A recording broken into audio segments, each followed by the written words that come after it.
नमस्कार मित्रों, स्वागत है आप सभी का आपके अपने YouTube channel live to Chandra में। आज एक बार फिर से हम उपस्थित हुए हैं एक नए शीर्षक के साथ, जिसका नाम है साहित्य का समाजशास्त्र। साहित्य का समाजशास्त्र भारतीय एवं पाश्चात्य काव्यशास्त्र नामक पुस्तक में संकलित है और जो कि यूजीसी नेट की परीक्षा की दृष्टि से बेहद महत्वपूर्ण है। तो चलिए उसी की दृष्टि से आज हम इस शीर्षक को पढ़ते हैं और समझते हैं। साहित्य का समाजशास्त्र। साहित्य का समाजशास्त्र 20वीं शताब्दी का पौधा है। यह कब का पौधा है? तो इसकी शुरुआत 20वीं शताब्दी से मानी जाती है, इसीलिए इसको कहा गया है कि 20वीं शताब्दी का पौधा है। जिन कारणों से यह अमेरिका और यूरोप में पोषित हो रहा है, उन्हीं कारणों से यह अपने देश में भी दिखाई पड़ने लगा है। आश्चर्य तो तब होता है कि हिंदी के कुछ मार्क्सवादी आलोचक भी इसकी वकालत करने लगे हैं। यही नहीं, कोशिश यह हो रही है कि मार्क्सवादी समाजशास्त्री दृष्टि को इसी में अंतर्भुक्त कर लिया जाए और इस तरह एक चालाकी के तहत एक क्रांतिकारी और व्यापक दृष्टिकोण से लोगों को दूर कर दिया जाए। जिस तरह मार्क्सवादी समाजशास्त्र के समानांतर एक दूसरा समाजशास्त्र विकसित हो रहा है, उसी तरह मार्क्सवादी आलोचना के समानांतर साहित्य का समाजशास्त्र प्रस्तुत किया जा रहा है। पश्चिमी समाजशास्त्र और साहित्य का समाजशास्त्र के संक्षिप्त इतिहास से ही यह प्रमाणित हो जाता है। इससे भी आपत्ति नहीं हो सकती, बशर्ते कि इस समाजशास्त्र में कुछ ऐसे तत्व भी हों जो साहित्य की समझदारी में सहायक सिद्ध होते हों। अध्ययन की एक सामान्य पद्धति के अनुरूप साहित्य के समाजशास्त्र के अतीत में झांक लेने की जरूरत है। उसका आविर्भाव 17वीं से 18वीं शती में बताया गया है, परंतु इस संदर्भ में विशेष उल्लेखनीय नाम है मादाम द स्टाल का। इसके पहले विको अपनी पुस्तक नया विज्ञान में 1725 तथा हर्डर, जो कि जर्मन दार्शनिक है, ने समाज और साहित्य के संबंधों की चर्चा कर चुके थे। एलन स्विंगवुड ने मादाम को विशेष महत्व दिया है। मादाम ने अपने ग्रंथ साहित्य के विषय में द ला लिटरात्यार के आरंभ में ही कहा है। उनका कहना है, मेरा उद्देश्य साहित्य पर धर्म, रीति रिवाज और कानून के प्रवाह का परीक्षण करना है, क्योंकि साहित्य को प्रकृति के निर्माण में योगदान करने वाले सामाजिक तथा राजनीतिक प्रभावों का विवेचन प्राय नहीं हुआ है। उसके अनुसार साहित्य में जलवायु के अनुसार मार्दव या कर्कशता आती है। उपन्यास का विकास वहीं संभव है जहां नारी का सम्मान होता है। उपन्यास का विकास कहाँ संभव है? जहां नारी का सम्मान होता है। साहित्य के विकास में वे मध्य वर्ग की कारगर भूमिका स्वीकार करती हैं। साहित्य के वे दो मूल तत्व मानती हैं। कौन कौन से? स्वातंत्र्य भावना और सदाचार। और ये दोनों मुख्यतः मध्य वर्ग से ही संबद्ध हैं। दूसरा महत्वपूर्ण नाम है फ्रांसीसी इतिहासकार तेन का।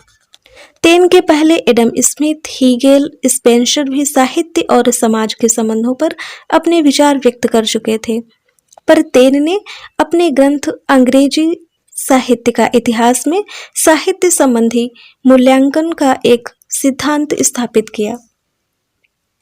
यह सिद्धांत प्रजाति, काल और पर्यावरण के त्रिक पर आधारित है। प्रजाति को वह वंशानुक्रम, शारीरिक संरचना, काल को युग चेतना और पर्यावरण को जलवायु तथा सामाजिक परिवेश के रूप में लेता है। ये तीनों तत्व परस्पर संबद्ध हैं, अलग अलग नहीं हैं। तेन में एक खास अंतर्विरोध यह था कि एक ओर वह साहित्य को अनेक प्रभावों से गठित मानता है, तो दूसरी ओर वैयक्तिक प्रतिभा से परिचालित। तेन के सिद्धांतों पर तीन के सिद्धांतों का भरपूर प्रभाव तत्कालीन अमेरिकी पत्रकारिता परक आलोचना पर पड़ा और साहित्य में राजनीति, अर्थतत्व, मनोविज्ञान, कानून आदि की तलाश होने लगी। मार्क्स के मरणोपरांत मार्क्सवादी समाजशास्त्र का प्रभाव तेजी से फैलने लगा। विश्वविद्यालयों में अध्ययन अध्यापन भी शुरू हुआ, पर उसी समय उसके विरोध में नया समाजशास्त्र भी आया। पहला द्रष्टव्य विरोध स्टेमलर की ओर से आया, जिसने आर्थिक क्रियाकलापों के लिए कानून की अनिवार्यता पर बल दिया। क्रोचे ने मार्क्सवादी दर्शन में कुछ नया नहीं देखा। मार्क्सवादी सिद्धांतों के विरोध में अपने सिद्धांतों के प्रतिपादकों में सबसे बड़ा नाम मैक्स वीबर का है। समस्त सामाजिक सांस्कृतिक स्थितियों को अर्थव्यवस्था ही नियंत्रित करती है, उसे मान्य न था। मार्क्स के समाजवाद के लिए उसका कहना था कि उसमें सर्वहारा की प्रभुसत्ता नहीं होगी, बल्कि राजपुरुषों की डिक्टेटरशिप होगी। मैक्स वेबर का प्रभाव क्षेत्र भी काफी विस्तृत है। मार्क्सवादी समाजशास्त्र के विरोध में मुहिम और तेज हो गई। मार्क्सवाद तथा उसके सिद्धांतों का अर्थापन करने वाले लोगों ने ट्रॉट्स्की, प्लेखोनोव, लुकाच, ग्रामशी आदि ने साहित्य के संबंध में भी अच्छा खासा विचार किया है। धीरे धीरे मार्क्सवादी साहित्य शास्त्र काफी विकसित हो गया। मार्क्सवादी समाजशास्त्र के विरोध में नया समाजशास्त्र बनाने वाले विचारकों ने भी उतनी गंभीरता से न सही, पर साहित्य के संबंध में विचार जरूर किया। 20वीं शती के उत्तरार्ध में साहित्य के समाजशास्त्र पर कई पुस्तकें भी आ गईं। इस विषय पर डंकन, हैरी लेविन, स्कारपिट, हाको, Malcolm Bradbury, Joseph Roucek, Diana Laurenson एवं एलन स्विंगवुड आदि की पुस्तकें द्रष्टव्य हैं। इन लेखकों की केंद्रीय विषय वस्तु साहित्य को संस्था के रूप में प्रस्तुत करना है। ये जो लेखक अभी ऊपर उद्धृत थे, उनका केंद्रीय विषय था साहित्य को संस्था के रूप में प्रस्तुत करना। जिस प्रकार समाज की अन्य संस्थाओं का निर्माण समाज करता है और समाज का निर्माण ये संस्थाएं करती हैं, उसी प्रकार साहित्य का निर्माण समाज करता है और समाज का निर्माण साहित्य करता है। कितनी महत्वपूर्ण बात है कि इन लेखकों का केंद्रीय विषय वस्तु था साहित्य को संस्था के रूप में प्रदर्शित करना। जिस प्रकार समाज की अन्य संस्थाओं का निर्माण समाज करता है और समाज का निर्माण ये संस्थाएं करती हैं, उसी प्रकार साहित्य का निर्माण समाज करता है और समाज का निर्माण कौन करता है? साहित्य करता है। साहित्य की साहित्यिकता या उसके सौंदर्य पक्ष से इस अध्ययन का सरोकार नहीं है। प्रायः बहुत से लोग इस भ्रम के शिकार हैं कि साहित्य का समाजशास्त्र साहित्य का मार्क्सवादी समाजशास्त्र है। टेरी एगल्टन ने मार्क्सिज्म एंड लिटरेरी क्रिटिसिज्म में स्पष्ट कहा है कि मार्क्सवादी सौंदर्य शास्त्र साहित्य के समाजशास्त्र से कहीं अधिक है। साहित्य के समाजशास्त्र का मुख्य संबंध साहित्यिक उत्पादन के साधनों, वितरण और एक खास समाज में विनिमय से है। किताब कैसे प्रकाशित होती है और लेखकों की सामाजिक स्थिति क्या है, पाठकों की संख्या कितनी है, शिक्षा का स्तर क्या है, आदि बातों का लेखा जोखा तक ही यह सीमित है। इससे पाठ की सामाजिक प्रासंगिकता जानी जाती है। दूसरे शब्दों में कृति के पाठ से उन वस्तुओं को निचोड़ लिया जाए जिनमें सामाजिक इतिहासकारों की दिलचस्पी हो, यह न तो मार्क्सवादी है और न आलोचनात्मक है। मार्क्सवादी आलोचना अपने विकसित रूप में साहित्यिक कृति को अधिक पूर्णता से विश्लेषित करती है। इस विश्लेषण में कृति का शिल्प और रूप दोनों समाहित हैं। पाठक का सामाजिक अर्थापन विश्लेषण की व्यक्तिवादी प्रक्रिया है। सुसन सोनटांग ने अर्थापन से चिढ़कर एक पुस्तक लिखी, अगेंस्ट इंटरप्रिटेशन। इसमें बहक की गुंजाइश अधिक रहती है।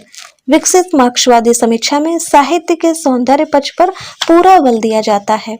दूसरे शब्दों में सौंदर्य तथा सामाजिक के द्वंद्वात्मक संबंधों की तलाश करनी पड़ती है। इतना कहने के बाद साहित्य के समाजशास्त्र का बौनापन ही नहीं प्रकट होता, बल्कि उस साजिश का भी पर्दाफाश होता है जो इसे आलोचना के प्रतिमान के रूप में खड़ी कर रही है। आगे देखते हैं। उपरोक्त इन तथ्यों के पुष्टार्थ स्वयं साहित्य के समाजशास्त्र की वास्तविकता देखनी होगी। साहित्य के समाजशास्त्र के विश्लेषण के लिए प्रायः 3 प्रकार की विधियां अपनाई गई हैं। वो कौन कौन सी विधियां हैं? कुछ घटकों की परिकल्पना, साहित्य और समाज की संरचना में समानांतरता और संस्था के रूप में साहित्य का अध्ययन। डंकन साहित्य को एक संस्था मानता है। डंकन साहित्य को एक संस्था मानते हैं। धर्म, दर्शन और राजनीति की तरह साहित्य भी संस्था के रूप में समाज में महत्वपूर्ण भूमिका अदा करता है। उनका ऐसा कहना है। साहित्य का अपना समाज होता है। उसे लेखक, आलोचक और पाठक के अंतःक्रियात्मक संबंधों में समझा जा सकता है। साहित्य को समझने के लिए उसके ये ही 3 घटक हैं। हाकू साहित्य को एक घटना मानता है जो लेखक, संरक्षक, आलोचक, प्रकाशक, पाठक की अंतःक्रियाओं द्वारा घटित होती है। स्कारफिट मुख्यतः 3 ही घटक मानता है, लेखक, कृति और पाठक। कौन मानता है? स्कारपिट। अन्य दूसरे गौण घटक इन्हीं में अंतर्भुक्त हो जाते हैं। अन्य लोगों ने थोड़े बहुत हेरफेर के साथ स्कारपिट के घटकों को स्वीकार कर लिया है। लेखक साहित्य का सृष्टा है। साहित्य में उसके व्यक्तित्व का प्रतिफलन होता है, अतः साहित्य को समझने के लिए लेखक के व्यक्तित्व को रूपायित करने वाले तत्वों का विश्लेषण जरूरी है। स्कारपिट उसके वर्ग, वित्तीय समस्याओं, संरक्षण, समकालीन स्थितियों आदि के विवेचन पर खास जोर देता है। एलन स्विंगवुड और डायना लॉरेंसन का मत भी इससे भिन्न नहीं है। लेखक की वर्गीय स्थिति, आर्थिक सामाजिक समस्याओं के प्रति उसके रुख, विचारधारा आदि के संबंध में आंकड़े जुटा लेना सरल है, पर कृति में उनके फलितार्थों का विवेचन काफी मुश्किल है। वर्गीय स्थिति से किसी लेखक की कृति को अनिवार्यतः संबद्ध करना पर्याप्त भ्रांतिपूर्ण है। अनिवार्यता शब्द का जानबूझकर प्रयोग किया गया है। वर्गीय स्थिति को एकदम से खारिज नहीं किया जा सकता। कबीर की वर्गीय स्थिति का विश्लेषण उनकी रचनाओं की जानकारी में सहायक होगा। तुलसीदास के अंतर्विरोधों को भी इसी आधार पर समझा जा सकता है। रीतिबद्ध कवियों की वर्गीय स्थिति और उनके अभिजाती काव्य से बहुत तालमेल नहीं बैठाएगा। रेनेवेले का कहना है कि अधिकांश दरबारी साहित्य उन लोगों ने लिखा था जिन्होंने निम्न हैसियत के परिवारों में जन्म लेने के बावजूद अपने आश्रयदाताओं की रुचियों और विचारधारा अपना ली थी। पुष्किन, गोगोल, तुर्गनेव, तालस्ताय, वाल्जक आदि को वर्गीय दृष्टि से देखने पर उन रचनाओं में भूस्वामियों का हित दिखाई पड़ेगा, जो गलत है। स्मरण रखना चाहिए कि स्वयं मार्क्स और एंगल्स उच्च मध्य वर्ग के व्यक्ति थे। स्कारपिट के मतानुसार लेखक एक खास पाठक वर्ग को संबोधित करता है, अतः उसकी सृजनात्मक प्रक्रिया पाठक वर्ग की अभिरुचियों, पर्यावरण और विचारधारा से नियंत्रित होती है। लेखक अपने समय की जनता की आकांक्षाओं का पोर्ट्रेट प्रस्तुत करता है। रचना की सफलता और असफलता पाठकों की स्वीकृति और अस्वीकृति पर निर्भर करती है। मोलियर के संबंध में उसका कहना है, 20वीं शताब्दी के फ्रांसीसियों के लिए वह अभी युवा है, क्योंकि उसकी अपनी दुनिया, संस्कृति, दृष्टि, भाषा अभी भी हमें बांधे हुए है, किंतु दिन पर दिन ये बंधन ढीले पड़ते जा रहे हैं।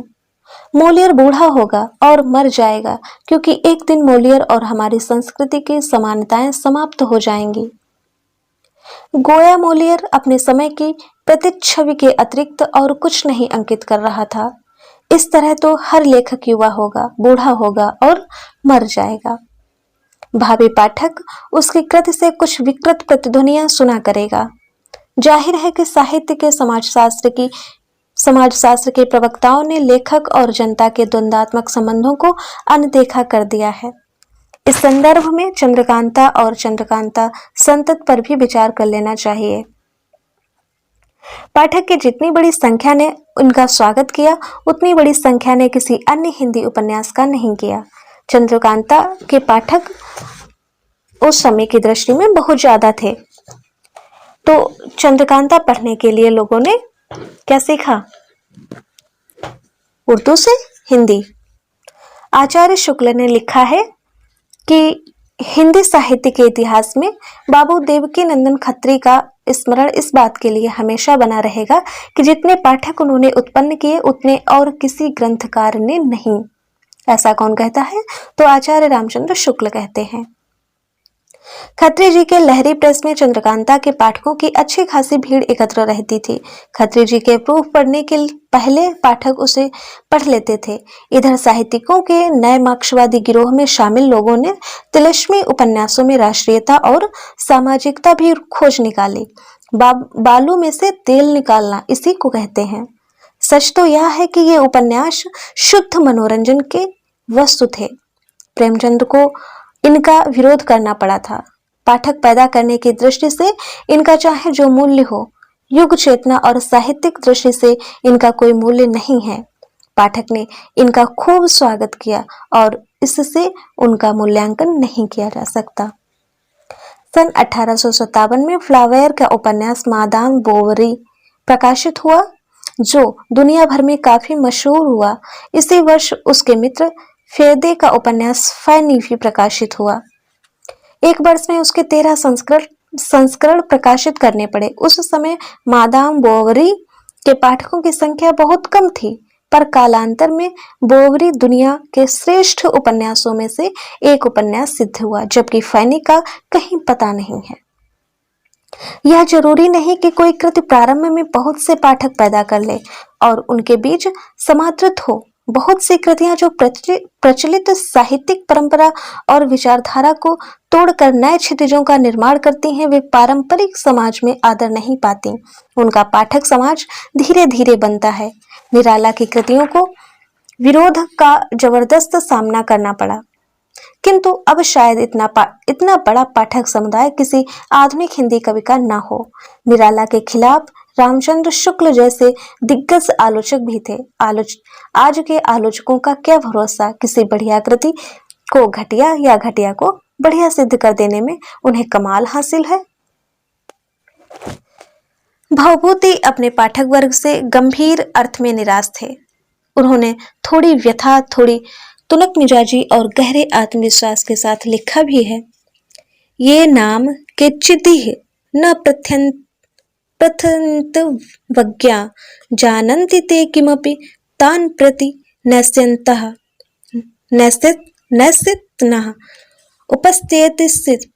उपस्थेतिस्थित मम तु कोऽपि समानधर्मा कालोह निर्वर्धि विपुला च पृथ्वी। जो लोग मेरे काव्य का अनादर करते हैं, इसका कारण उन्हें ही मालूम होगा। उसके लिए मैंने यह प्रयत्न भी नहीं किया। समय का अंत नहीं है, पृथ्वी का विस्तार भी कम नहीं है। इसमें जो कोई मेरा समान धर्मा है या कभी होगा, उसके लिए यह नाट्य रचना रूप अत्यंत यत्न समझना चाहिए। स्पष्ट है कि उस समय के पाठकों ने भवभूति की रचना का स्वागत नहीं किया, किंतु कालांतर में भवभूति की गणना श्रेष्ठ नाटककारों में हुई। पुस्तकों के प्रचार प्रसार में प्रकाशकों की बड़ी अहम भूमिका होती है। ये आता है कौन सा? तीसरा तत्व, जो किसने माना था? डंकन ने। ठीक है। प्रकाशक वस्तुतः संरचकों का स्थान प्रकाशनों ने ले रखा है। प्रकाशक पुस्तकों को प्रकाशित ही नहीं करते, बल्कि उनके वितरण के भी उनके अपने तरीके होते हैं। अच्छी पुस्तकें घटिया प्रकाशकों के यहाँ दीमक के हवाले हो जाती हैं। प्रतिष्ठित प्रकाशक घटिया पुस्तकों को भी बिक्री कर लेता है। अब प्रकाशन शुद्ध व्यवसाय हो गया है।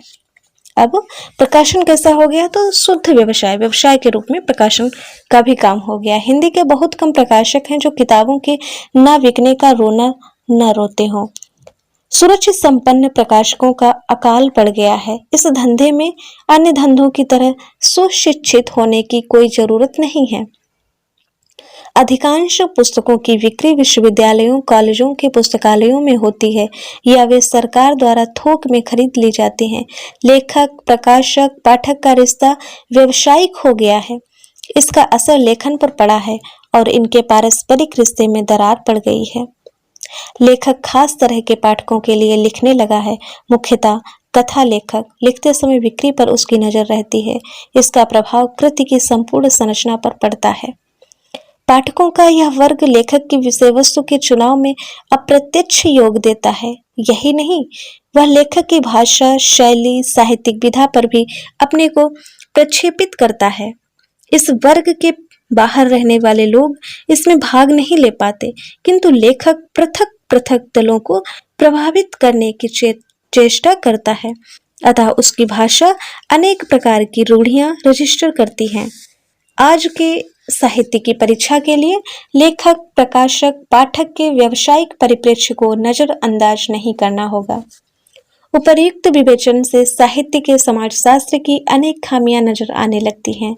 इसमें लेखक भी है, कृति भी और पाठक भी। पर कृति लेखक और पाठक की अंतःक्रिया मात्र है। वह स्वयं अपने आप में क्या है, उसके आंतरिक नियम क्या है, उसका सौंदर्यात्मक पक्ष क्या है, अविवेचित रह जाते हैं। फ्रांसीसी लेखक जिया ड्यूंगार्ड ने अपनी पुस्तक the sociology of the art में साहित्य के कला पक्ष को रेखांकित किया है, किंतु लेखक, पाठक, प्रकाशक, आलोचक आदि की अंतःक्रियाओं की चर्चा इस समाजशास्त्र में होती है।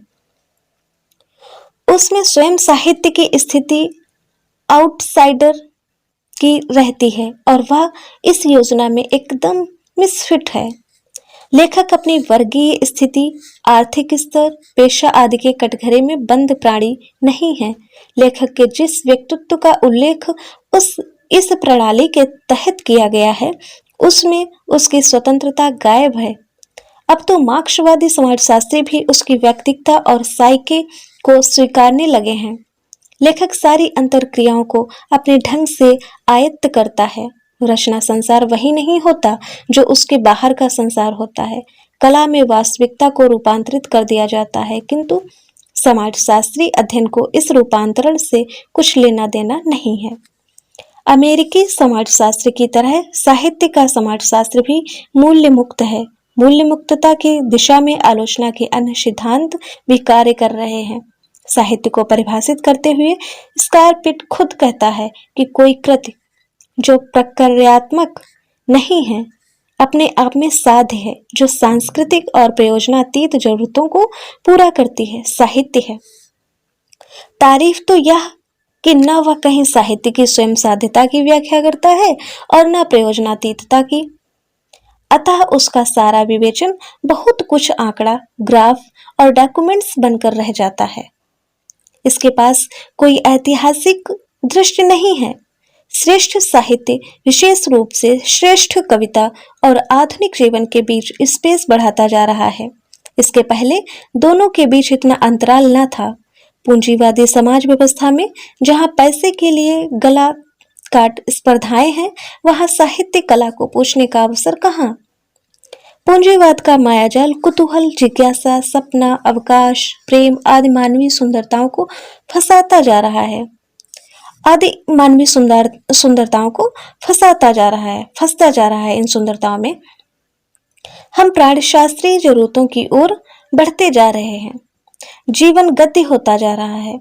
साहित्य के समाजशास्त्र को इन सपनों से कोई सरोकार नहीं, क्योंकि उसके लिए साहित्य प्रयोजनातीत होता है। कोजर अपनी पुस्तक फंक्शन ऑफ सोशल कॉन्फ्लिक्ट में कहता है कि साहित्य, नाटक, खेल आदि समाज की संरचनाओं को अखंड बनाए रखने के लिए अत्यंत कारगर है। यह सही है कि साहित्य से क्रांति नहीं हो सकती, पर आदमी को इंसान बनाने तथा बेहतर समाज के निर्माण में योग देने की दिशा में यह अपनी महत्वपूर्ण भूमिका निभा सकता है और निभाता भी है। जैसा कि इंगित किया जा चुका है कि साहित्य का समाजशास्त्र घटिया दर्जे की रचनाओं के लिए ज्यादा उपयोगी है। यही नहीं, घटिया दर्जे की रचनाओं से ही उसके अभिप्राय की पुष्टि में मदद मिलती है। श्रेष्ठ रचनाओं में कई स्तर पर मीडिएशन होता है, जो इस प्रकार के समाजशास्त्रीय अध्ययन की पकड़ में नहीं आ सकता। साहित्य अपने देश काल की सीमाओं का अतिक्रमण करता हुआ अन्याय कालों के लिए प्रासंगिक और प्रिय होता है। यह अध्ययन इसे नहीं छूता।